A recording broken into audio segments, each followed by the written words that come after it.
Olá você, estamos começando mais um Frente a Frente e nessa entrevista a consultora em psicologia para gênero e raça, Wanda Menezes, fala sobre a formação e atuação da organização social Coalizão Negra por Direitos. Essa organização reúne atualmente 200 entidades dos movimentos negros no Brasil. E, portanto, vamos falar sobre as atividades. Eu agradeço aqui antecipadamente a Wanda Menezes por estar conosco, discutindo uma questão de interesse de todos nós brasileiros. Portanto, Wanda, comecemos pela formação da coalizão, dessa entidade, essa organização social que está a serviço da democracia aqui no país. Bom dia, boa tarde, né? Já boa tarde, Gorete, e todas as pessoas que estão nos assistindo. Dizer que é um prazer estar contigo novamente e que a Coalizão Negra por Direitos, ela começa, na verdade, em outubro de 2018, tem seu nascidouro, né? Por conta da campanha de 2018. Na verdade, a gente discutia em São Paulo, era uma coisa ainda a nível estadual, sobre a eleição de 2018 de Jair Bolsonaro e a questão do que poderia acontecer, né, com a nossa população, em especial a população negra. Eram mais de 1.000 pessoas, diversas entidades da periferia, entidades culturais, que se reuniram com um tema que era, no país da escravidão, de que fascismo nós falamos. A gente tinha como pressuposto a disputa eleitoral, onde a gente trabalharia para que Jair Bolsonaro pudesse perder a eleição. Bom, o milagre não aconteceu, nós perdemos a eleição, mas a gente sabia o que significava ter perdido a eleição para uma pessoa que tinha diversas vezes em sua campanha dito para que veio, né? E que nós, população negra, éramos os alvos mais ditos em campanha, né? Ele é um homem que não mentiu para ninguém. Ele disse o para que veio. Ele é contra as pessoas, na verdade, os seres humanos em geral, né? E aí a gente depois a gente perde essa eleição de 2018, mas a gente se comprometeu em dizer que a gente se encontraria depois das eleições. E aí a gente precisava de um encontro, de uma entidade que se compusesse a nível nacional e internacional para enfrentar, né, esse Estado que até hoje a gente está vendo o que deu nisso. Pensar coletivamente era a coisa mais importante que a gente tinha.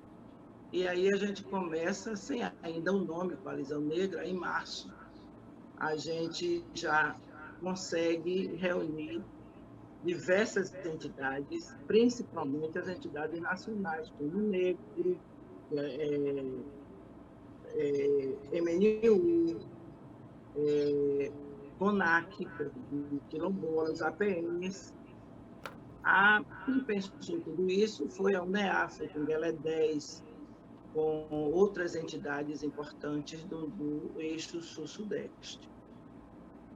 E aí a gente começa a fazer a discussão, porque o primeiro ato, em janeiro, do Jair Bolsonaro enquanto presidente, foi a posse de armas. E a gente sabe que essa flexibilidade de portar, né, colocar na mão da população armas é uma coisa muito, muito dura de se viver, onde se sabe que a população negra é a mais atingida nos assassinatos, na retirada de armas, né?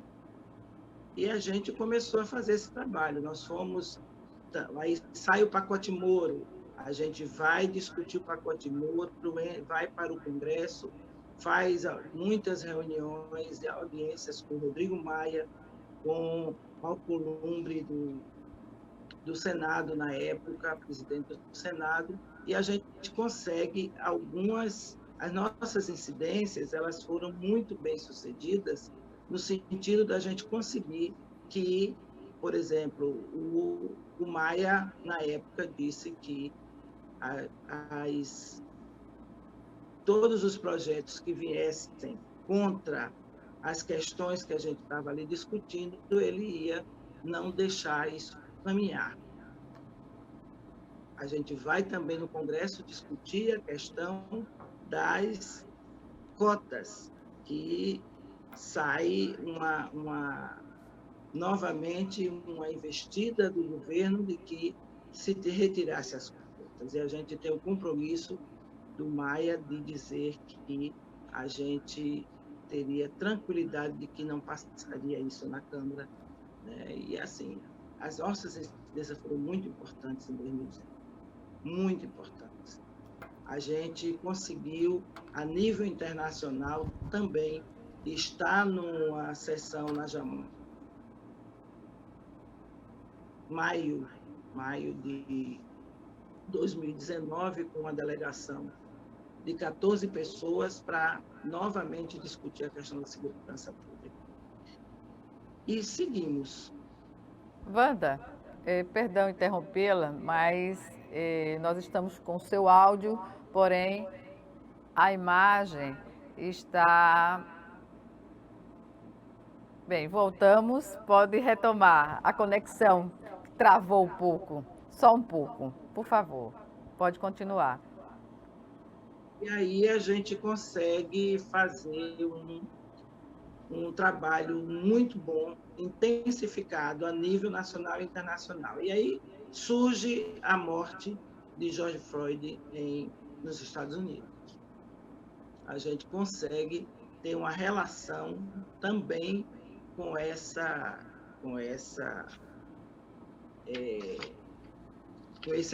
advento terrível que aconteceu lá. Mas antes disso, em 2019 ainda, a gente consegue fazer o primeiro encontro internacional, onde a gente traz pessoas do movimento que foi realizado nos Estados Unidos e em outras partes do Brasil. Vidas negras importam, não é isso? Dentro desse conceito. Black Lives Matter, né? A gente traz alguns representantes do Black Lives Matter, a gente traz para São Paulo. Foi novembro, 28 a 30 de novembro de 2019. Eu entro na Coalizão Negra em setembro. Nós, enquanto Rede de Mulheres Negras de Alagoas, a gente entra. Wanda, perdão interrompê-la desta vez, enquanto o entendimento que se tem hoje é que enquanto houver racismo, não há democracia. É por aí. Isso aí, Gorete, a gente só faz esse manifesto, que foi um manifesto em 14 de junho do ano passado. Por quê? Porque a gente chega com muita potência no começo de 2020, né? A gente faz o nosso planejamento em janeiro de 2020, ninguém imaginava que estouraria essa pandemia da forma que se estourou no Brasil e no mundo. Marcamos, inclusive, um encontro no 21 de março, aqui na Serra da Barriga. Não foi possível por conta da pandemia. A gente tinha pensado no nosso planejamento que em 2020, em novembro, a Coalizão Negra por Direitos faria seu segundo encontro na Serra da Barriga, em Maceió, e depois na Serra da Barriga, o que também não foi possível. Mas a gente volta, né, com essa pandemia.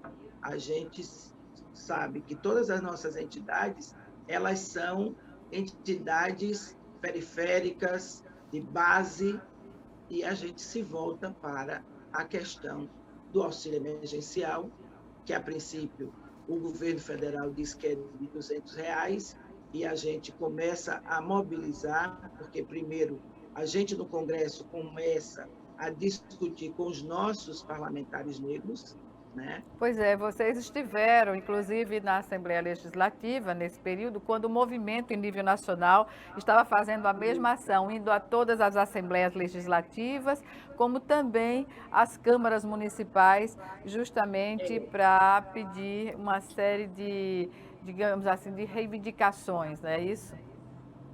Isso, a gente consegue, durante todo o ano de 2019 e 2020, essa relação com o Congresso Nacional, a princípio, lógico, com os nossos parlamentares negros no Congresso Nacional, principalmente por conta da questão da segurança pública, da flexibilização das compras de armas.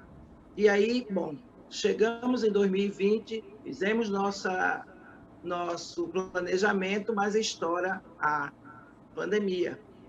E aí a gente se volta a segunda para o onda, né? Isso. Não, a primeira em 2020, né? 2020, isso, perdão. 2020. Exatamente. Isso. Uhum. E aí a gente se volta para trabalhar com os nossos parlamentares no Congresso para o auxílio emergencial, não é? E aí a gente consegue que seja de R$ 600 e que ficasse até dezembro, depois diminuiu, né, para metade de 300. E para a vacina, né? Porque a gente começa a ver que os nossos são os que mais morrem. Eu não sei se você sabe, mas aqui em Alagoas, por exemplo, as pessoas mais acometidas pelo Covid são as pessoas negras, somos nós, homens e mulheres negros, e também os óbitos estão entre nós, né? São 68% de pessoas que se infectam que são negras, e chega a 71% o número de mortes por Covid para as pessoas negras. Então, a gente se volta o ano inteiro para essa discussão, para conseguir auxílio emergencial, para as nossas entidades se mobilizam para conseguir cestas básicas no Brasil inteiro, a exemplo da UNEAF, que fez um trabalho fantástico com os quilombos, junto com a CUNAC, e a gente também faz incidências internacionais, como o caso da sessão de março do ano passado, onde Vânia Santana, que é nossa companheira de coalizão, historiadora, foi nos representar na sessão da ONU para falar sobre a questão da morte, né, de pessoas negras no Brasil. Para você ter ideia, Gorete, e todos que nos ouvem hoje, em 2017, a gente teve 65. Wanda, a gente teve agora um novo problema com a conexão, mas já está no momento de chamarmos o nosso primeiro intervalo e o Frente a Frente volta daqui a pouquinho. É só um minuto. Até já.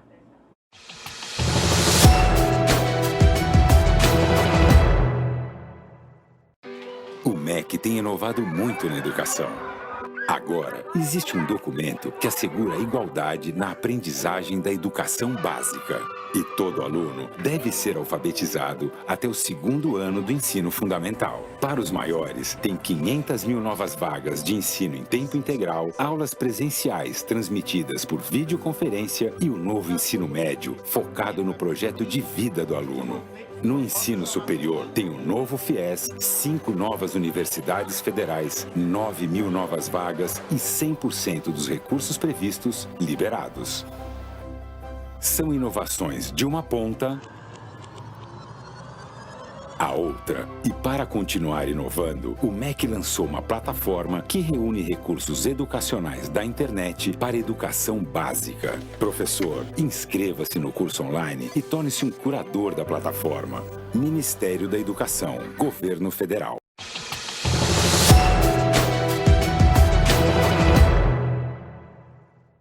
Estamos de volta com o Frente a Frente que hoje recebe a consultora em psicologia para questões de gênero e raça, Wanda Menezes, que fala aqui sobre a atuação da organização social Coalizão Negra por Direitos, que reúne atualmente 200 entidades dos movimentos negros do Brasil. E, portanto, Wanda, nós falávamos sobre a incidência, né, de mortes, de contágio e mortes da população negra do país, e Alagoas não foge a essa regra. Há uma questão também muito séria que está relacionada à subnotificação, que é uma realidade também a ser considerada, não é isso? Com certeza. A gente não tem ideia, né, de números, porque a subnotificação é uma coisa recorrente desse país. Nós somos muito bons em saúde, mas a subnotificação, e aí a subnotificação, Gorete, ela é feita porque não há interesse, né? Uhum. Também há poucos Quando testes, não há né, que interesse, são é a feitos. subnotificação. Uhum. Pois é, são poucos testes e assim, você vai para um cemitério e quantas pessoas do próprio coveiros e assistentes que trabalham no cemitério coloca o quanto de pessoas, janeiro, fevereiro do ano passado, quando não se falava em Covid, porque o carnaval estava do lado, né? Morreram com problemas respiratórios. Então, a gente não sabe quantas pessoas foram infectadas e quantas pessoas correram risco da infecção, cuidando, por exemplo, as pessoas que trabalham no cemitério, que passaram a cuidar desses corpos e enterrar esses corpos, né? Então, é uma subnotificação imensa. Imagine o que é que se pensa, é que se morreram 266 mil, com certeza a infecção é triplicada, né, a cada dia. Uhum. E isso E é a muito dinâmica? sério, porque não há ciência, a dinâmica de vacina é uma coisa enlouquecedora, cada dia menos, né? Não houve planejamento. As pessoas do Está Ministério da claro, né, Saúde não Wanda, se que não houve preocuparam, porque planejamento para o enfrentamento da pandemia com as reservas de vacinas, né? Como fizeram outros países da América do Sul, por exemplo, Chile e Argentina, estão na nossa frente, se a gente for ver a proporção, a proporcionalidade de vacinação da população. Então, por exemplo, antes da vacina, eu gostaria de abordar com você a questão da dinâmica de contaminação e mortalidade, que espelha um pouco também o histórico do racismo que existe no Brasil e a segregação, não é, racial. com certeza, porque na verdade é o seguinte, quando você tem uma doença como o coronavírus, e que é dito todos os dias na televisão, você precisa lavar as mãos, você precisa usar máscaras, né? Você precisa se alimentar bem, se tratar bem. E aí eu pergunto, aonde estamos? Nós temos quantas favelas em Maceió? Só para falar da nossa cidade, da capital de Alagoas. Quantas pessoas não têm acesso à água encanada? Quantas pessoas não têm acesso ao sabão para lavar as mãos?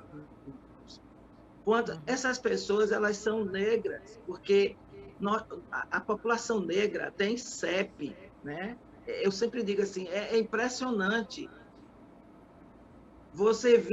A população negra brasileira, ela vive numa situação socioeconômica de precariedade. Somos nós que estamos na pobreza e abaixo da linha do pobreza. Desde sempre, então, né? É óbvio. Desde a colonização. Desde sempre, porque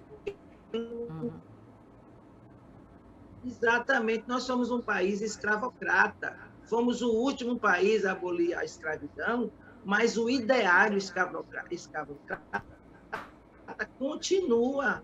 Entendeu, Gorete? Continua. E a prova é essa. Quem é que tem menos acesso à a saúde. E quem é SUS dependente? A população negra. Não é? Você não tem condição de comer frutas, legumes, como todo mundo diz que Uma é para alimentação fazer. balanceada, que garanta a imunidade, né? Aquela coisa assim, faça exercício. O exercício é estar trabalhando na construção civil como pedreiro o dia inteiro, sabe? E muitas vezes chegar em casa e não ter para dar aos seus filhos.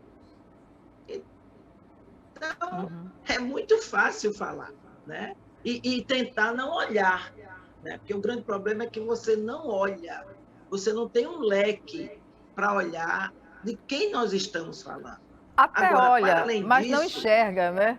A realidade, na isso, verdade. exatamente, porque é diferente, né? Você olhar e enxergar. Agora, mais ainda é que você diz assim, fique em casa.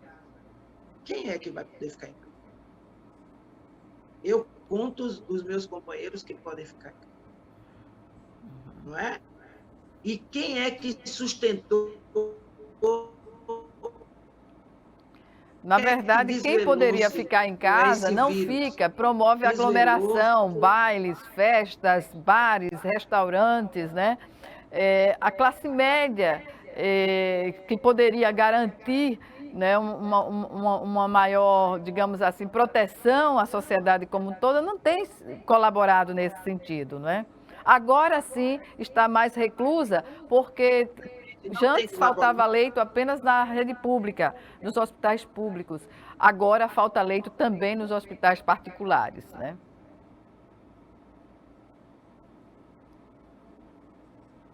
Nem assim, Gorete, nem assim.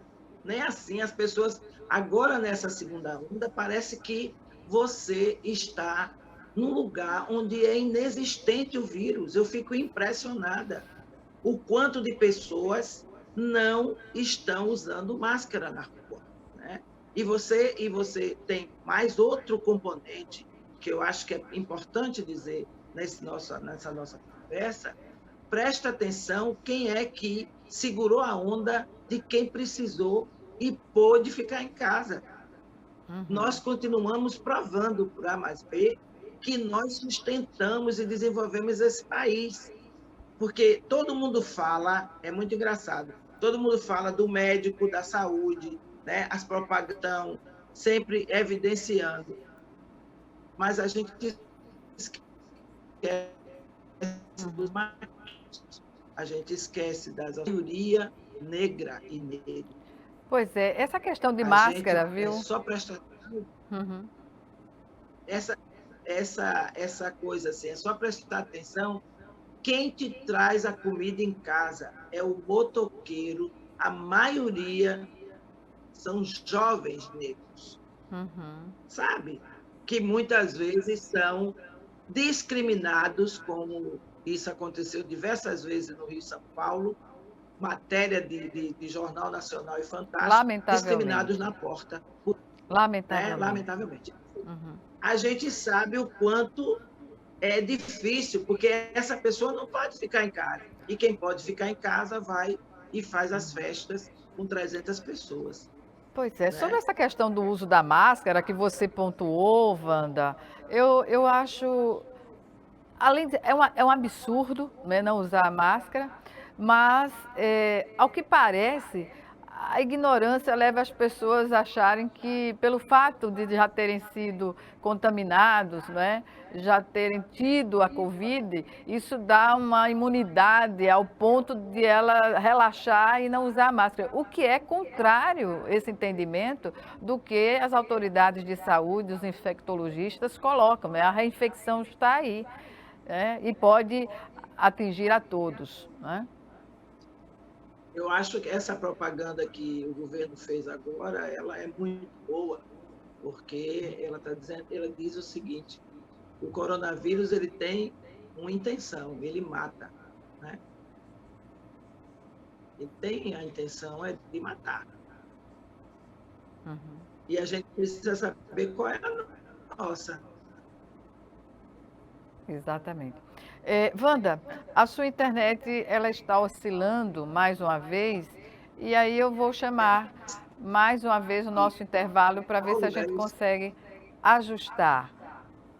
Em 1 minuto, a gente está de volta. Até já. Tá bom.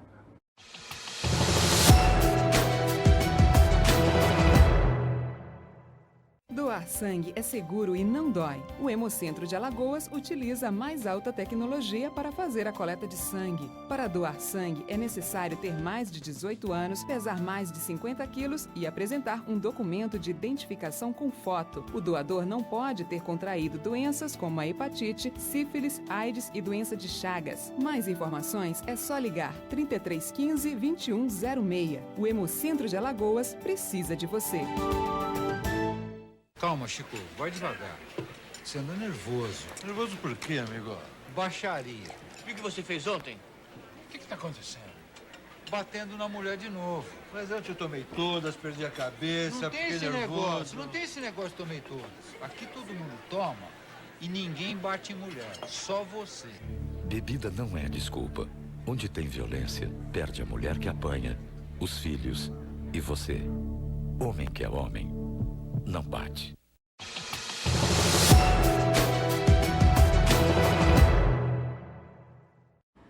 De volta com o Frente a Frente, que hoje recebe a consultora em psicologia para as questões de raça e gênero, Wanda Menezes, que fala também sobre a formação e a atuação da organização social Colisão Negra por Direitos.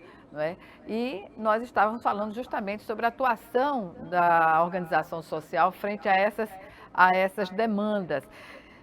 Então, Wanda, a Coalizão Negra por Direitos, ela tem exigido, digamos assim, algumas ações imediatas, como ampla cobertura vacinal, imediata retomada do auxílio emergencial, que não deveria ter sido cortado, né, em plena pandemia, né, e a consequente aprovação de uma renda básica permanente, sem prejuízo para, inclusive, o Bolsa Família, e além da prestação continuada a outros benefícios que são dados à população que está abaixo, muitas vezes, da linha da pobreza no país, né? Exatamente. A gente conseguiu, em 18 estados, fazer o nosso ato, né? Nós tivemos uma das coisas mais importantes, que foi poder conversar com o governador, com o prefeito e o vice-prefeito de Maceió sobre essas duas questões, do auxílio emergencial de R$600 e da vacina para todos pelo SUS, não é? A gente conseguiu protocolar em todos os estados, a Assembleia de todos os estados, o nosso pedido.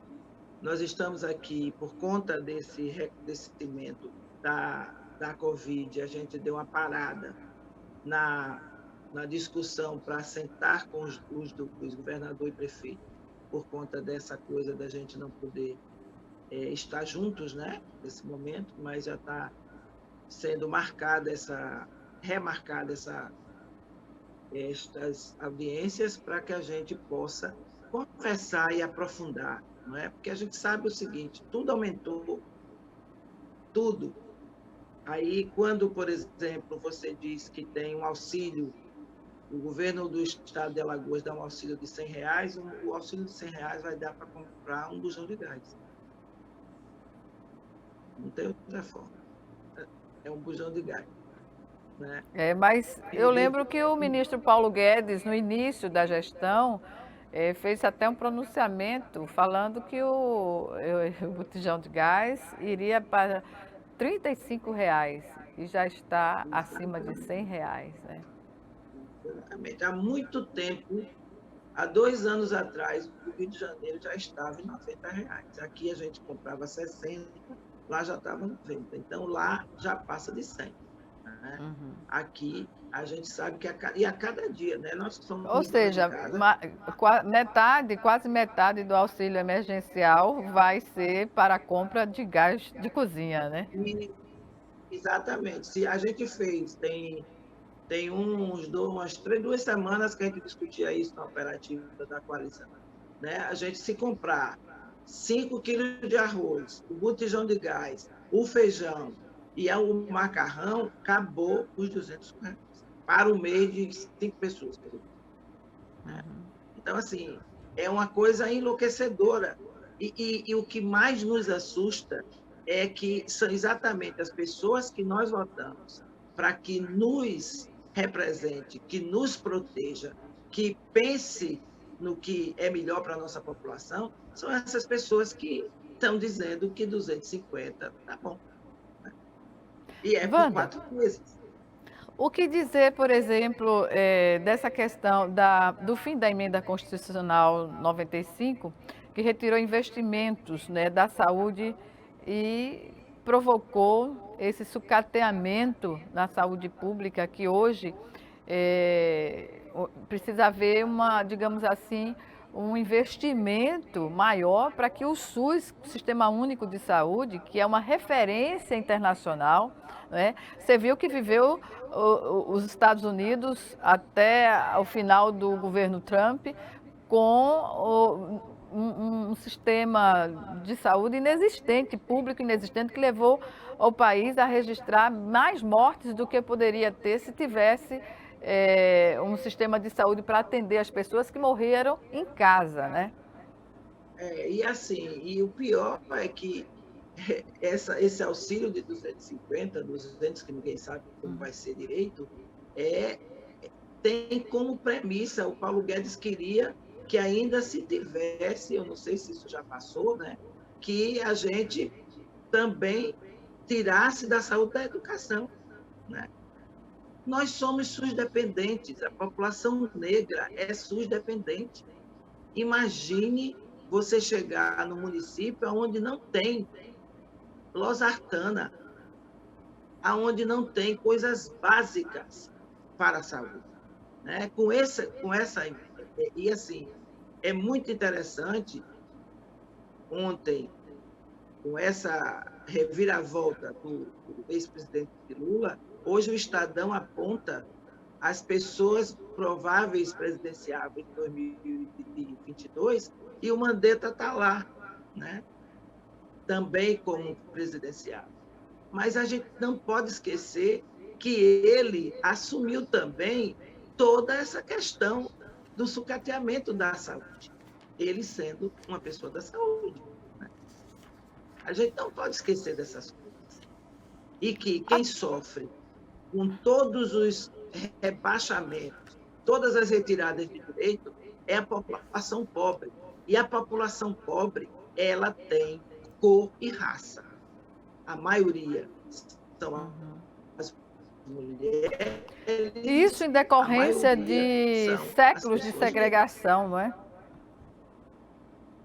Exatamente, que assim, o mito da democracia racial fez com que não se pensasse muito nisso, né? E a gente vem dizendo a vida inteira, porque, na verdade, Gorete, o que a gente discute muito na nossa coalizão e que nos dá potência e muito fôlego para continuar na luta, é que a gente, né, somos nós por nós. Não existe ninguém a mais do que nós a favor da gente, né? Mas é interessante, não é? Essa situação está sendo imposta, colocada, essa segregação, a um contingente que representa a maioria da população brasileira. Não, e outra coisa... Então, falta conscientização de ambas as partes sobre valores e poder de decisão também, né? Porque, na verdade, quando eu entrei no movimento negro, já tem 40 anos, o que é que se dizia quando a gente ia conversar com qualquer poder?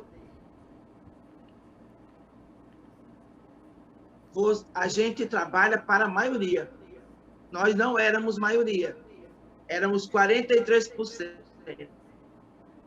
A gente fez uma luta para assumir que pretos e pardos são negros. Hoje nós somos quase 57% da população.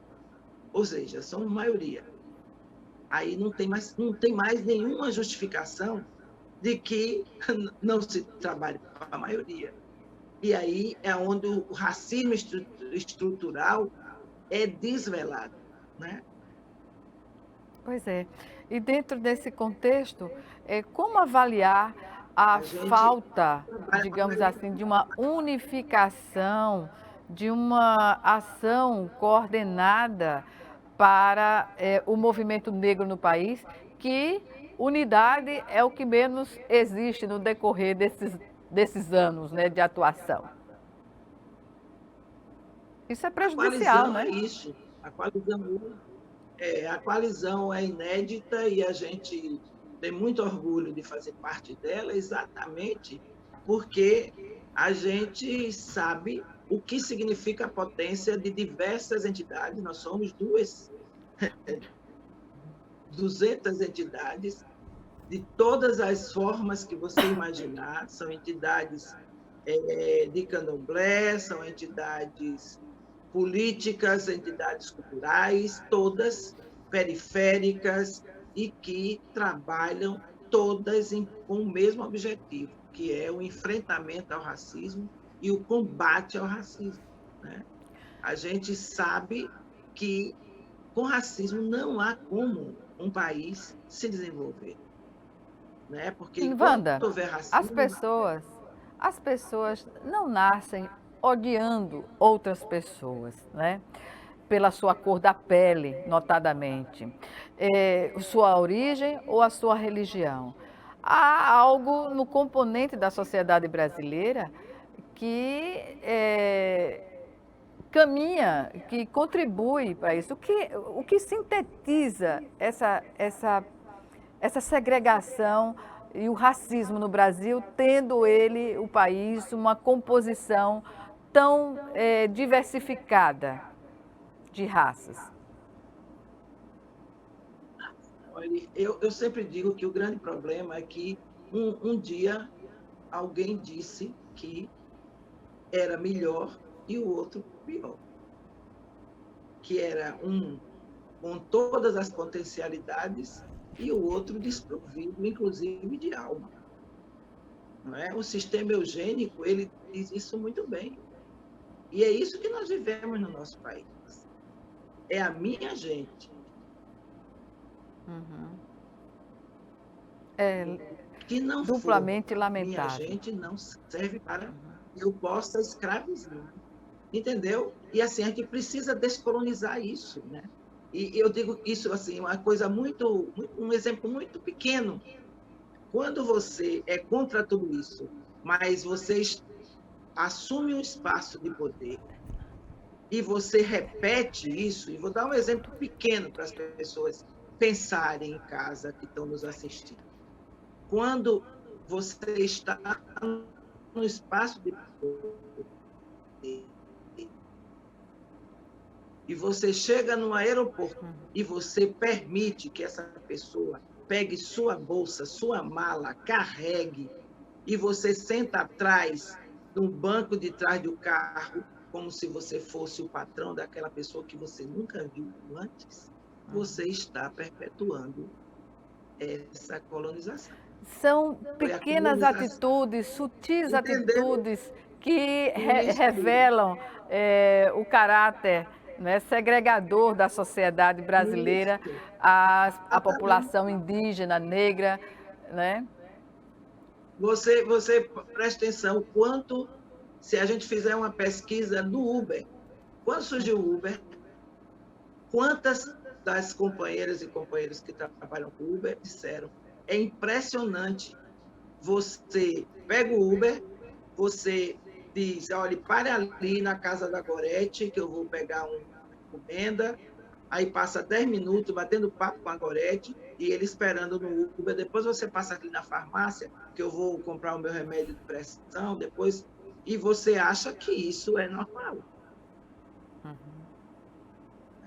Pois é uma questão que precisaria de um investimento maciço, digamos assim, na educação, para rever esses conceitos e corrigir essas distorções, não, Wanda? Com certeza. Agora, para isso, você precisa de uma educação antirracista, para isso você precisa formar professores e professoras, e não só professores e professoras, mas a merendeira, o porteiro, todos que compõem a educação. Não é tão fácil assim. As pessoas colocam, por que a lei 10.639 não emplaca? Porque não há a desconstrução da cultura racista existente, como não há da cultura sexista, como não há da cultura homofóbica, né? As pessoas precisam se desprover, mas o que é bom na cultura é que ela pode ser desconstruída. E as pessoas dizem que ela não... Você fala na cultura no seu social, cotidiano, e aí o ideário... eu faço um adendo também para a construção da economia, né, social da nossa população, da nossa sociedade. Esse componente de escravização das pessoas, seja pela forma ou seja pela remuneração, né, que mal dá para o indivíduo sobreviver, isso também é um componente a ser estudado e enfrentado, não é, Wanda? É porque, Gorete, nós vivemos num país capitalista. Por isso, a dona de casa ela não tem valor, porque ela não faz produção, a produção é o que vale. Né? Só uma parte, Wanda. Você falou um país capitalista, mas a gente observa que, à exceção dos Estados Unidos em relação à saúde pública, que não há saúde pública, tem que se pagar tudo, nos países europeus, setores estratégicos como saúde, educação e segurança estão assegurados pelo país como um serviço público. Diferente dos países em desenvolvimento, como o Brasil, digamos assim, né? E também das chamadas republiquetas, né? Mas a gente tem o componente racial, escravocrata, não esqueça. Eu falei, é um agravante, né? É um agravante. É um agravante, porque é uma economia de exclusão. Uhum. A economia brasileira ela é caracterizada pela exclusão. Aí você me lembrou agora a reunião de 23 de abril da equipe econômica e todos os ministros do atual governo, quando Paulo Guedes disse, está lá gravado, né? Não pode abrir financiamento para micro, pequeno, porque esses dão prejuízo. Isso, Mas o Brasil emprestou aos bancos, né? Ao setor financeiro. Não, ele tem, inclusive, um palavreado chulo, né? Os pequenos que se... E aí diz o que quer sobre isso.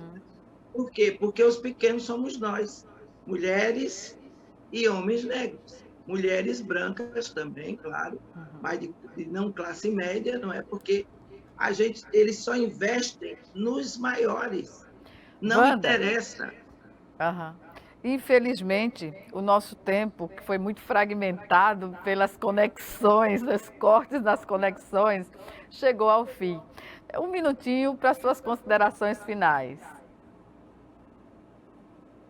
Querida, eu quero muito agradecer a oportunidade de estar aqui e dizer que tanto a Rede de Mulheres Negras de Alagoas como a Coalizão Negra por Direitos segue na luta, né? Segue na luta contra o racismo e pelo bem viver, né? Porque a gente compreende que o bem viver, o ser coletivo, onde cabe todos e todas e todes, é o nosso objetivo.